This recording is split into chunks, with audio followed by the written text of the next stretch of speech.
Ayer mismo Eliane y yo estábamos viendo una película y en algún punto de la película un novio casi se arrepiente de casar. Se le aflojaron los pies, se acobardó y él dijo al hermano de la novia: es que me pasé toda la noche pensando, ahora me caso, después tengo hijos, después tengo el segundo hijo, tengo una promoción en el trabajo, envejezco, acompaño a mis hijos al juego de fútbol, luego se gradúan, se van de casa, me quedo en casa, me envejezco y veo en todo eso falta de propósito. ¿A dónde voy por ese camino? No encuentro una meta. Y es por esto que, sacando a Dios de la ecuación, la búsqueda de propósito no tiene sentido. No tiene sentido. Entonces, para respondernos a la pregunta, ¿para qué vivimos? Debemos decir, ¿para qué vinimos a la vida? Porque hoy podemos estar viviendo, buscando una meta diferente para la cual nacimos. Nosotros no decidimos nacer. Por tanto, no decidimos el propósito para el cual nacimos. ¿Me siguen? Si alguien tomó la decisión, que no fue papá y mamá, sino Dios creador, de darte la vida, está en él la fuente de sentido y de propósito. Por tanto, para nosotros responder la pregunta, ¿para qué vivir genuinamente? ¿O para qué nací? Debemos ir a Dios. Y cuando nosotros leemos la Biblia, esta es la respuesta sencilla y única. Vivimos para la gloria de Dios. Vivimos para la gloria de Dios. Ahora, al responder a esta pregunta, tú puedes responder de manera diferente. ¿Para qué vives? Bueno, yo vivo para tener una carrera. Yo vivo para llegar a casarme y tener una familia. Yo vivo para progresar y no tener la misma suerte que tuvieron mis padres o mis abuelos que vivieron en circunstancias que no eran favorables. Pero si la búsqueda de nuestro propósito está en dirección paralela al propósito de Dios para tu vida, déjame decirle que nunca vas a encontrar significado, realización y satisfacción plena, porque vas a estar viviendo para algo que no naciste. Entonces, esta es la respuesta. Vivimos para la gloria de Dios y disfrutar de Él eternamente. Ahora, hay muchas formas en las que nosotros podemos glorificar a Dios, exaltar a Dios, anunciar las virtudes de Dios, hablar bien de Él. Hay muchas formas en que podemos hacer, pero hoy quiero hablarle de esta, que glorificamos a Dios cuando participamos en su misión por hacer discípulos en todas las naciones. La misión es adoración. ¿Puedes decirlo conmigo? La misión es adoración. Nosotros nos reunimos aquí para poner nuestros ojos en el Señor, meditar en sus obras durante la semana, durante toda nuestra vida y dar gracias. También nos reunimos aquí para testificar de sus virtudes, de sus características, que Dios es bueno, es fiel, es poderoso, es proveedor, todo eso. Nos reunimos aquí para también tener un sentido de pertenencia, de que no vivimos la fe juntos, sino que nos pertenecemos los unos a los otros. Hay muchas cosas lindas que simultáneamente están ocurriendo en un momento tan sencillo y tierno como este, que es la adoración como iglesia. Pero la adoración continúa, porque hay adoración cuando aún no hay canción. Hay adoración cuando aún no hay palabras. Hay adoración cuando yo no estoy con el pueblo de Dios. Hay adoración más allá del templo. Nosotros estamos llamados a ser adoradores, vivir para su gloria, no en esta hora que estamos aquí, sino durante toda nuestra vida. La procura de la gloria de Dios es un propósito tan decisivo en el corazón del discípulo de Cristo, que el apóstol Pablo dijo: si como, yo como para la gloria de Dios. Si yo bebo para la gloria de Dios. Todo lo que hagamos debe ser para la gloria de Dios. Entonces, si las cosas sencillas de la vida debemos hacerlo para agradar a Dios, satisfacer la voluntad de Dios, ¿cuánto más esto? que es el vivir cumpliendo su misión. Y la misión de Dios es reconciliar consigo mismo a todos los hombres de todas las naciones por medio de la fe en Jesucristo. Y Dios nos ha extendido una invitación de colaborar con Él en hacer discípulos, en reconciliar el hombre consigo mismo. Por eso, cada uno de nosotros somos embajadores. ¿Qué dignidad más grande tenemos en Cristo? Somos embajadores de Cristo. ¿Y qué hace un embajador? Representa a un rey en un terreno o un territorio ajeno que no es el suyo. Entonces, Cristo nos ha enviado a nosotros para representar su reino. Pero tenemos un mensaje del rey, porque la voz de la Casa Blanca en Pakistán es el embajador que estaría allí. Lo que dice el embajador allí lo está diciendo la Casa Blanca, porque representa la nación. De manera que este es el mensaje que nosotros tenemos. Según 1 Corintios 5:20, somos embajadores en nombre de Cristo, como si Dios rogase por medio de nosotros, reconciliados con Dios. Y cada vez que nosotros nos extendemos para reconciliar a alguien con Dios, estamos glorificando a Él. Bueno, después de esta introducción amplia, para que ustedes tengan el sentido de lo que voy a hablar, voy a detenerme en los versículos que tenemos como base. Así que abra su Biblia, Mateo capítulo 28, versículos del 16 al 20. 4 versículos que espero abordarlo hoy de una manera diferente a lo que he hecho antes. Debemos hacer discípulos para glorificar a Dios, en primer lugar, porque es un mandato. Porque es un mandato. El versículo 18 y 19 dice: se me ha dado toda autoridad en el cielo y en la tierra. Permiso, ¿quién está hablando? Jesús. Se me ha dado autoridad, toda autoridad, en el cielo y en la tierra. Por tanto, vayan y hagan discípulos. Ahora, ¿por qué debemos obedecer ese mandato? Primero, porque es el mandato de un vencedor. El que vence en una batalla establece las condiciones de vida. Cuando terminada la Primera Guerra Mundial y los japoneses se estaban rindiendo, buscaron a los aliados cuáles son las condiciones de paz. Bueno, las condiciones de paz es solo una: rendimiento incondicional. Esas son las condiciones del vencedor. ¿Qué es lo que tienes que hacer? Rendirte incondicionalmente. Tú no puedes decir sí, pero establecer esta condición. No. Esta es la única condición. Ríndete sin condición. Y aquí tenemos al vencedor. ¿Por qué decimos que Cristo es el vencedor? Primero, porque Él venció el pecado. Durante toda una vida siendo tentado, Él permaneció santo. Ahora, Él venció al mundo, porque aunque los sistemas del mundo, el político, el cultural, el religioso, se opuso a su ministerio, Él prevaleció y venció. Él venció al diablo. ¿Por qué? Al ir a la cruz, derrotó el poder de la muerte, el poder del diablo sobre la humanidad. Él es el vencedor, porque al resucitar el tercer día, se presenta como el rey conquistador, triunfador, el rey de gloria. Y ahora en ese rol de rey vencedor, el que da la orden: vayan y hagan discípulos. Cuando nosotros recibimos una orden de quien ha vencido, tenemos que rendirnos a esa voluntad incondicionalmente. El mandato de hacer discípulos es para cada uno de nosotros. No importa el tiempo que llevamos en la fe, no importa la edad que tengamos, el conocimiento bíblico que poseamos hasta ahora, cada uno de nosotros debe hacer discípulos.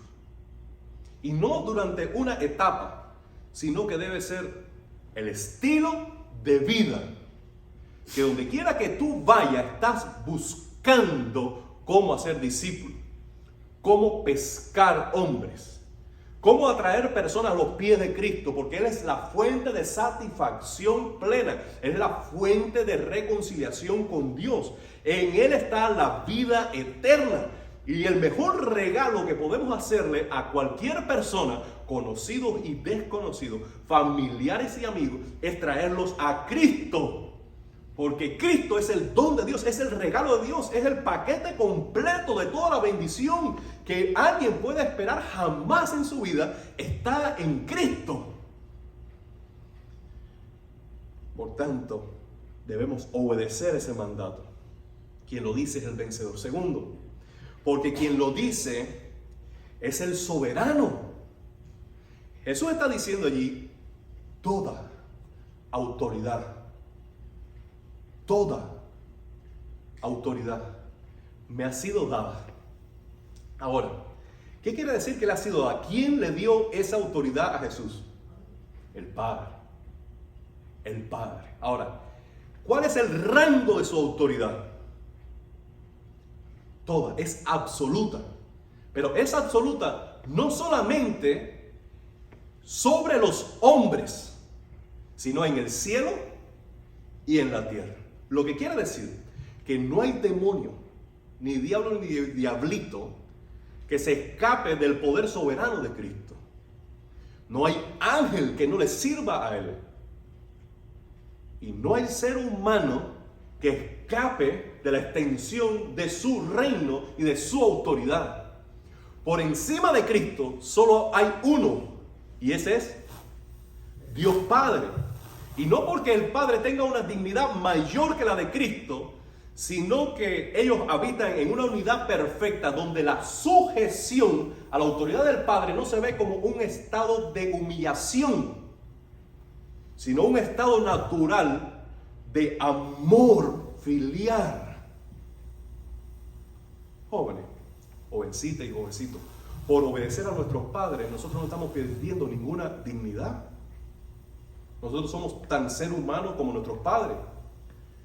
Pero para funcionar como familia, los hijos deben obedecer a los padres por muchas razones. Esposas, porque tú te sujetas a los esposos o respeta el liderazgo de tu esposo, tú no estás perdiendo dignidad. No, simplemente para hacer una carne, tú estás sujetándote a él en amor, cuando reconoces que él está sujetándose a la autoridad del padre. Ahora, cuando un hijo no se sujeta a papá y mamá, cuando una esposa no se sujeta al esposo, cuando la figura de autoridad está fuera del rango de obediencia de Dios. Si un papá te dice miente, un hijo tiene la libertad de decir mamá o papá, no es necesario. O no, mira, yo voy a asumir la responsabilidad y voy a decir la verdad. O cuando un esposo esté siendo abusador o esté violentando, maltratando a la esposa no tiene por qué mantenerse allí maltratada. No estoy hablando de divorcio en este caso necesariamente, sino que si es un liderazgo abusivo, si es un liderazgo autoritativo, si es un liderazgo caprichoso y está oponiéndose a Dios en una dirección, la esposa tiene la libertad para decir, ¿sabe qué? Eso no agrada a Dios. Por tanto, vamos a sentarnos a conversar. Pero cuando eso no ocurre, es normal que para que haya unidad, haya sujeción en amor. Y no hay menoscabo de dignidad. Lo mismo sucede con Dios Padre y el Hijo. Solo por encima del Hijo está el Padre. No porque tenga mayor dignidad, simplemente porque se sujeta en él como hijo. Ahora, por debajo de él queda toda la creación. Por debajo de él queda todo ángel, queda todos los hombres. Él es el soberano. Por tanto, cuando Jesús te dice, ve y haz discípulos, nosotros debemos obedecer. Ahora, en segundo lugar, el hacer discípulo es un proceso. Y ahora vamos a responder a la pregunta, ¿por qué debo yo hacer discípulo? ¿Cómo puedo yo hacer discípulo? El versículo 18 y 19 dice, ¿lo tienen en su Biblia? Versículo 18 y 19. Bautizándonos en el nombre del Padre y del Hijo y del Espíritu Santo, enseñándoles a obedecer todo lo que les he mandado a ustedes.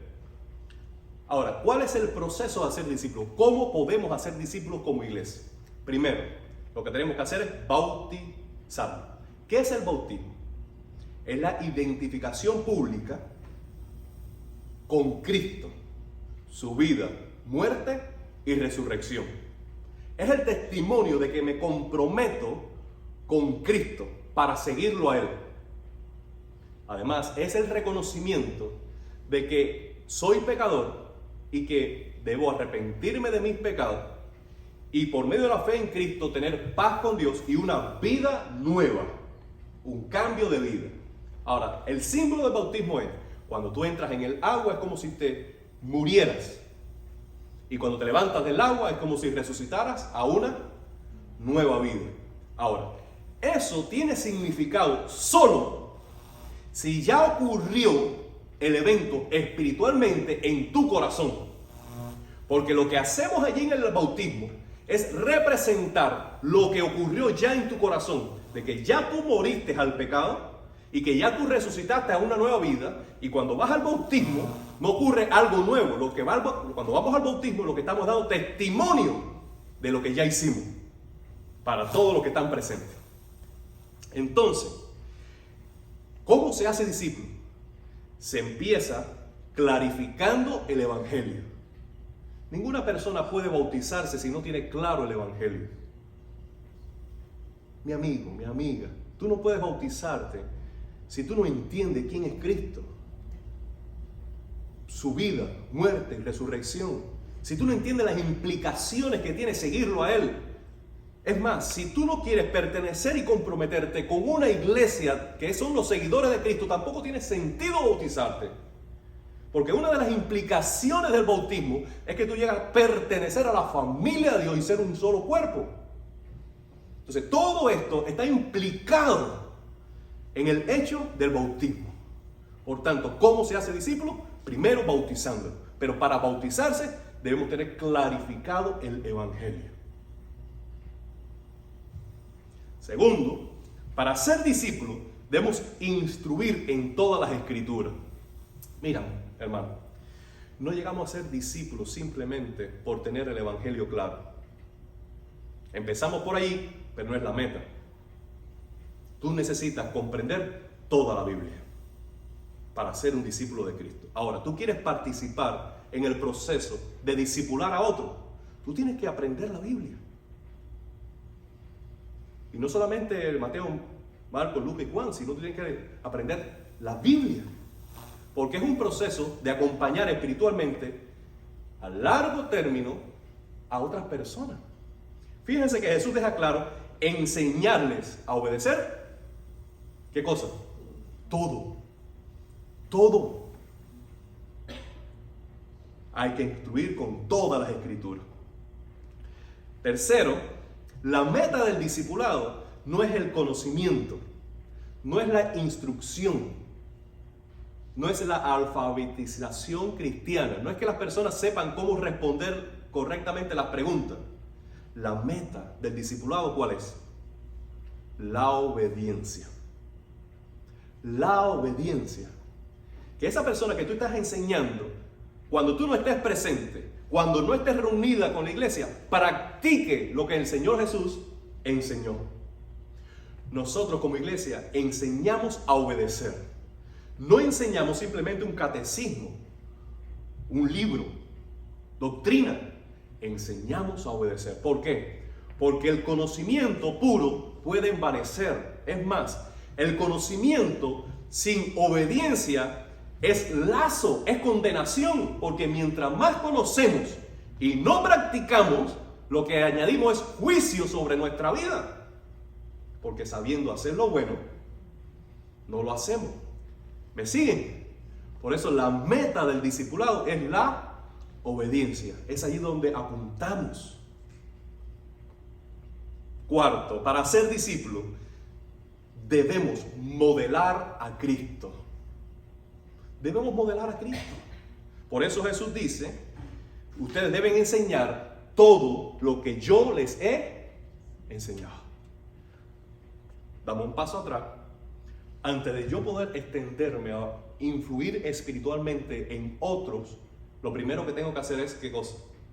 Sentarme yo a los pies de Cristo para aprender de Él, conocerle a Él, adorarle a Él. Y lo que aprendo de Él en mi comunión, lo llevo en mi mochila para compartirlo con aquellos que deseo discipular. Amado hermano, mire esto. Discipulado, anote esto, que no se lo olvide. Discipulado es transferencia de vida. Transferencia de vida. Es como vivió Cristo, yo vivo. Y como lo vivo, entonces lo enseño. Nosotros, aunque usemos un recurso, un libro, un manual, nosotros no transferimos conocimiento de un libro a un manual. Nosotros transferimos vida. Si no somos modelos de lo que enseñamos, ¿hacia dónde vamos? Por tanto, este es el proceso en reversa. Tú debes sentarte con Cristo, crecer espiritualmente, madurar en comunión con Él. Luego, tú debes ir, clarificar el Evangelio, bautizar y enseñar toda la Escritura con la meta de que sean obedientes. ¿Tiene sentido para usted? Bueno, tercero, hacer discípulo es un acto de fe. ¿Por qué podemos decir que hacer discípulo es un acto de fe? Piénselo por un momento. ¿Por qué hacer discípulo es un ejercicio de la fe? Porque Jesús dijo, y les aseguro que estaré con ustedes siempre, hasta el fin del mundo. Amado hermano, si no tenemos fe en Cristo para ser discípulos, no podremos dar ni el primer paso para acercarnos a Él y hablarle de la gracia de Dios. Porque ¿quién soy yo para hablar de un Dios trascendental que las demás personas no pueden ver, que yo mismo no puedo describir, a no ser que yo conozco a Cristo, quien reveló al Padre, y Él, con la autoridad que tiene, entonces me envía a mí a hablar a otro? Y es en la autoridad de Él que yo voy a ser discípulo. Porque ¿quién soy yo para influir en otro? ¿Quién soy yo para educar a otro? ¿Quién soy yo para llevarlo al convencimiento, a la conversión? Solo podremos hacerlo por medio de la fe, creyendo en primer lugar que Cristo es fiel para cumplir sus promesas. Si Él dijo que va a estar con nosotros, Él lo hará. ¿Puedes decir amén? Si Él dijo, Él lo va a hacer. Él no se arrepiente, Él no cambia de opinión. Él no tiene días venáticos de que te dice una cosa y después, porque siente otra, cambia de parecer. Cuando Él te dice algo, se compromete con la palabra que te dice y la va a cumplir. Puedes decir amén. Y Él dijo, tú no vas a estar solo. Yo voy a estar contigo. Ahora, creo que es oportuno aclarar esto. Aunque este versículo lo hemos aplicado en muchas ocasiones para alentar a la fe, en este versículo en particular Jesús está garantizando su presencia continua para aquellos que le están obedeciendo en hacer discípulos. Es cierto que la presencia de Dios está con nosotros siempre, en todas circunstancias, pero este versículo, en este momento, lo que está garantizando es, si tú eres mi discípulo, si tú me obedeces, si tú vas al mundo a ser discípulo, cuando tú vayas, mientras vayas, mi presencia va a estar contigo allí. Tú no vas a estar solo. Yo voy a estar contigo allí cuando tú hables en mi nombre. Debemos creer, cuando tengamos esa mesera, cuando tengamos ese dependiente, ese Uber driver, cuando tengamos a esa persona que Dios sensibiliza en nuestro corazón en compasión para hablarle, tenemos que creer que cuando nosotros vamos a hablar en el nombre de Cristo, allí está Cristo conmigo para ayudarme. Yo no estoy solo en FIU, yo no estoy solo en Tropical Park, yo no estoy solo mientras yo hablo mi fe con musulmanes o testigos de Jehová o quien quiera que sea. Cristo está conmigo. Ahora, debemos creer que si su presencia, en segundo lugar, está con nosotros, esa presencia vence al enemigo. Amado hermano, detrás de cualquier ideología, credo de fe, hay poderes espirituales. Hay poderes espirituales. La acción de testificar de Cristo es batalla espiritual. No seamos ingenuos. Familia, atiendan. No seamos ingenuos. Cuando tú empiezas a hablar de Cristo, tú estás hablando a personas que están bajo el dominio de Satanás, esclavizados a un destino eterno de muerte, y tú estás entrando en territorio ajeno para traer en el nombre de Cristo luz y salvación. Y ahí siempre hay resistencia espiritual. En la mente del familiar más querido por ti, ya hay patrones de comportamiento, tradiciones, argumentos, filosofías, creencias, herencias que están establecidas en su mente, que según a los Corintios le habla de eso como fortalezas espirituales. Y tú vienes a sujetar esos pensamientos cautivos a Cristo para la salvación de ellos, y tú estás dialogando con posturas contrarias a la verdad del Evangelio. Tú estás haciendo guerra espiritual. Y es mucho más evidente si tú vas a hablar a un santero, a un espiritista, a un budista, donde hay ya un poder establecido, que esas personas se han entregado abiertamente a poderes de oscuridad. Ahora, ¿cómo vamos a ir? ¿Cómo le vamos a hablar? Creyendo que Cristo es el vencedor. Amén. Que aun cuando tú estés presente con una persona poseída completamente por el diablo, en el nombre de Cristo, declarando la palabra de Dios, tú puedes libertarlo si el Señor está contigo. Por eso, hacer discípulos es un acto de fe. En tercer lugar, debemos creer que Cristo nos capacita. Ser discípulos es un acto de fe porque creemos que la presencia de Cristo nos capacita. Jesús dijo: si yendo en la misión ustedes deben algo que es mortífero, no le va a hacer daño, porque Él nos va a capacitar para superarlo. Ahora, si tú vas a juicio y tu fe es cuestionada, no te preocupes por lo que vas a decir. ¿Por qué? Porque el Espíritu nos capacita para decir más allá de lo que nosotros comprendemos, porque Él nos da sabiduría.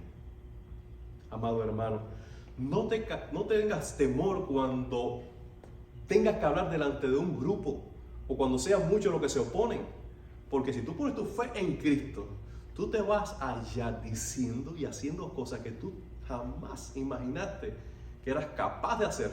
¿Por qué? Porque la presencia de Cristo está contigo.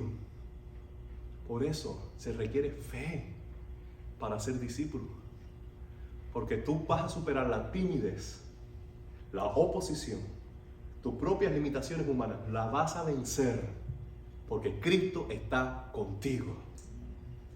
Si nosotros no hacemos discípulos porque tememos a nuestras limitaciones humanas, es porque no hemos creído, como debemos creer, que la presencia de Cristo está con nosotros. El éxito de la misión no está en lo que tú seas capaz de decir, sino en que Él hable a través de ti. El éxito de la misión no está en que las personas se conviertan, sino en el ir y ser obediente. ¿Puedes decir amén? Por último, todo lo que hemos hablado, adelante, está en rojo, oye, son las palabras de Cristo. Pero ahora yo le pregunto a usted, familia, ¿cuándo Jesús dio esta comisión? ¿Cuándo Jesús nos dio la orden? ¿Cuándo? ¿Después de qué? Bueno, los versículos del 16 al 18 nos dicen así: los 11, porque ya Judas no estaba, fueron a Galilea, a la montaña que Jesús le había indicado. Cuando le vieron, ¿qué hicieron? ¿Qué hicieron? Lo adoraron. Creo que nosotros debemos subrayar eso. Lo adoraron. ¿Por qué? Porque a veces estamos tan enfocados en ese pasaje tan grande de la gran comisión, que se nos olvida el acto de adoración que precede al acto de la misión. Déjame decirlo en otras palabras. Hacer discípulo es adoración. Hacer discípulo es adoración. La adoración es primero que la misión. ¿Saben por qué nosotros nos reunimos para adorar? Y podemos decir, estamos nosotros plantando una iglesia. ¿Y por qué tiene significado e importancia que nosotros nos reunamos el domingo para adorar? Porque no va a haber misión durante la semana si nosotros no adoramos como familia de Dios. La adoración es primero que la misión. Nosotros recibimos aquí aliento, inspiración, santificación, capacitación, llenura del Espíritu Santo para luego ir y hacer discípulos.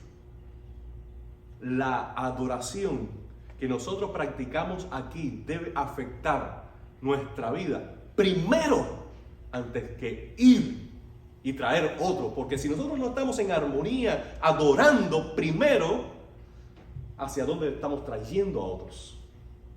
Tenemos que ser una comunidad sana, de relaciones significativas basadas en el amor, que amamos a Dios, nos amamos unos a otros, para luego siendo una familia sana, poder entonces buscar hijos.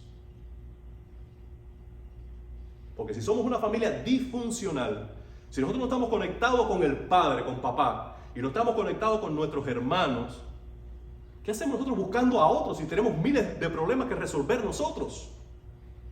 ¿Me explico?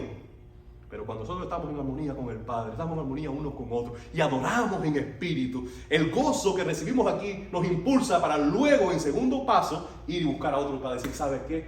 Ven con nosotros y te vamos a hacer bien. En el nombre de Cristo. ¿Puedes decir amén? Aleluya. La adoración es primero. Segundo, la adoración es combustible de la misión. Tú quieres tener energía, motivación, deseos, gozo, libertad para hablar en nombre de Cristo. Dedícate a adorar. Dedícate a adorar. ¿Qué es lo que pasa en la adoración? Y estoy ansiando que llegue el momento en que podamos tener una serie solo de adoración. Pero aquí le voy a decir algo. Cuando nosotros adoramos, la adoración comienza cuando nosotros hemos nacido de nuevo y ahora tenemos el Espíritu Santo, y el Espíritu Santo despierta en nosotros gusto, sensaciones en el alma renacida que desea a Dios. Sin Cristo, en nuestros pecados, nosotros huimos de Dios. Pero después de nacer de nuevo, nuestra alma resucita y comienza a ver los matices, el gusto, la sensibilidad por lo espiritual. Es atraída por lo espiritual y atraído por Dios. Entonces nosotros decimos, wow, Dios es maravilloso, Dios es extraordinario, Dios es el bien de mi vida, Dios es el tesoro de mi corazón. Y en esa contemplación, en esa apreciación de Dios, en esa valoración de quién es Dios, nosotros explotamos en acción de gracia, en alabanza, en adoración, en oración exuberante. Y nos llenamos en la adoración. La adoración es explosión, es destello de la gloria de Dios. Y cuando tú adoras, amado hermano, cuando tú adoras y tú has abierto el tesoro y tú ves el brillo de la gloria de Dios exhibida en la Escritura, tú dices, ¿sabes qué? Esto tengo que contarlo. Esto tengo que compartirlo. Pero ¿qué es lo que te va a impulsar a compartir? Cuando tú valoras, estimas la riqueza tan grande de lo que tienes en Dios. Y eso es adoración. Cuando tú aprecias a Dios, tú valoras a Dios, tú estimas a Dios, tú tienes gozo, deleite en Dios, aunque no hayas cantado, aunque no hayas ofrendado, aunque no hayas dicho una palabra, ese acto de apreciación es adoración. Déjame preguntarme más, ¿tiene sentido esto para ti? Entonces cuando aprecias a Dios, tú tienes combustible, energía, eres imparable. Porque el testimonio nace del corazón satisfecho en Dios. Si tú tienes sospecha de Dios, si tú tienes duda que esto que predicamos da resultado, por si acaso, tú no lo dices, no lo compartes. Pero cuando tú tienes la garantía de las riquezas que hay en Dios, tú lo compartes con toda libertad. Por eso, la adoración es combustible para la misión. Tercero, la adoración es la causa de la misión. La causa de la misión, la adoración. John Piper dice esta frase: la misión existe porque no hay adoración. Justificamos eso. ¿Por qué tenemos que ir a Haití, a África, a Guatemala, a Cuba? ¿Por qué tenemos que ir a los Everglades? ¿O por qué tenemos que ir a cualquier lugar a hacer misión? Porque allí hay personas que no adoran aún.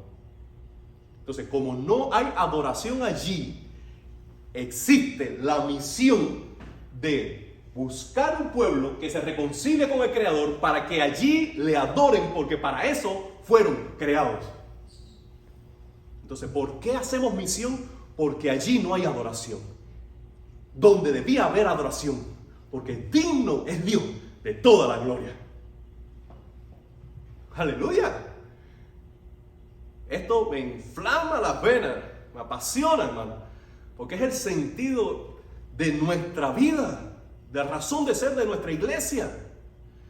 Porque si no hay adoración, la misión es una acción mecánica, fría.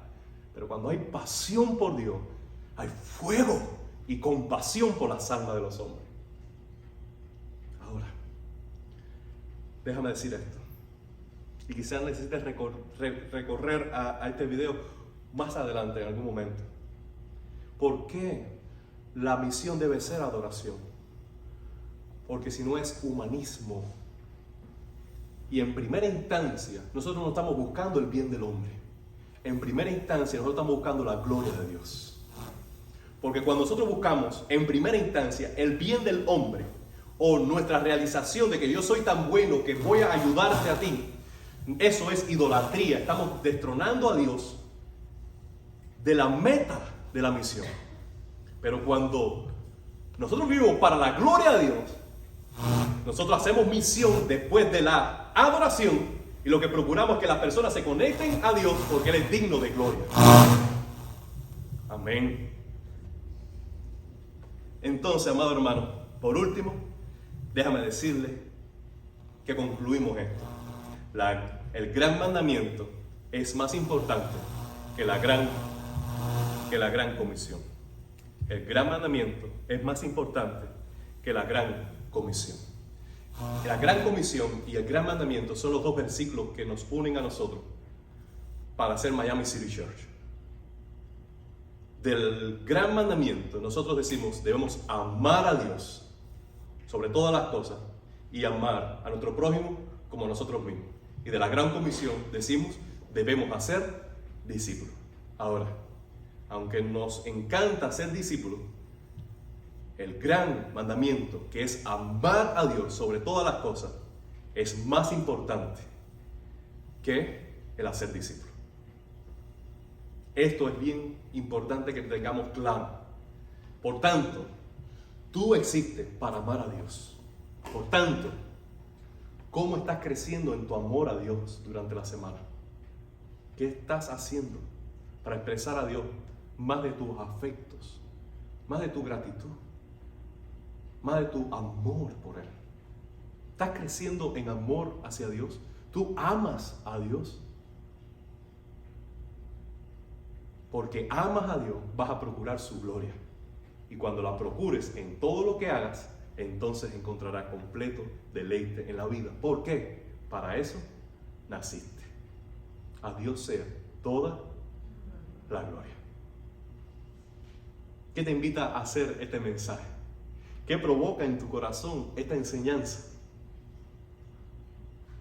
Yo pido que el Espíritu Santo continúe su obra en tu vida y que todos nosotros podamos vivir para la gloria de Él.